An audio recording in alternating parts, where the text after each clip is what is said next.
बहुत समय पहले बोधिसत्व एक घूम घूम कर बर्तन बेचने वाले व्यापारी के रूप में जन्मे थे।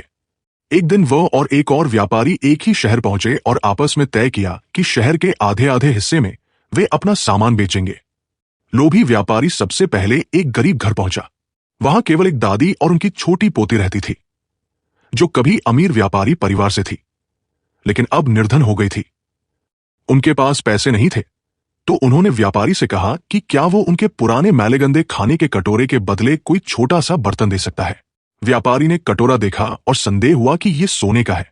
उसने हल्की खरोंच लगाई और सोना चमक उठा, लेकिन लालच में उसने धोखा देने की सोची। उसने कटोरे को जमीन पर फेंक दिया और बोला कि यह बेकार है, फिर वहां से चला गया। थोड़ी देर बाद बोधिसत्व उसी घर पहुंचे। दादी ने वही कटोरा उन्हें भी दिया। उन्होंने देखा कि कटोरा सचमुच सोने का है। उन्होंने ईमानदारी से बताया कि इसकी असली कीमत 100 सिक्कों की है, पर उनके पास इतनी रकम नहीं है। दादी को विश्वास हो गया कि बोधिसत्व की नेकदिली से ही कटोरा सोने का बना होगा। उन्होंने कहा कि जितना भी वह दे सकते हैं उतना ही ले ले। बोधिसत्व ने 50 सिक्के दिए, अपने सारे बर्तन भी छोड़ दिए जिनकी कीमत लगभग 50 और थी, और केवल अपनी तराजू, थैला और नाव का किराया बचा कर रखा।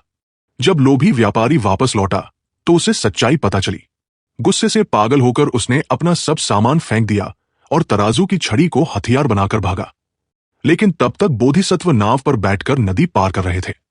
वो गुस्से में चिल्लाता रहा, खून थूकने लगा और वहीं मर गया। बुद्ध के समय में वही लोभी व्यापारी देवदत्त के रूप में जन्मा, जो बुद्ध का शत्रु बना। ये उसकी नफरत की पहली शुरुआत थी। बुद्ध ने यह कहानी अपने एक शिष्य को सुनाई जो साधना छोड़ने वाला था, ताकि उसे समझ आए कि धैर्य से महान फल मिलता है, पर हार मानने से केवल पछतावा।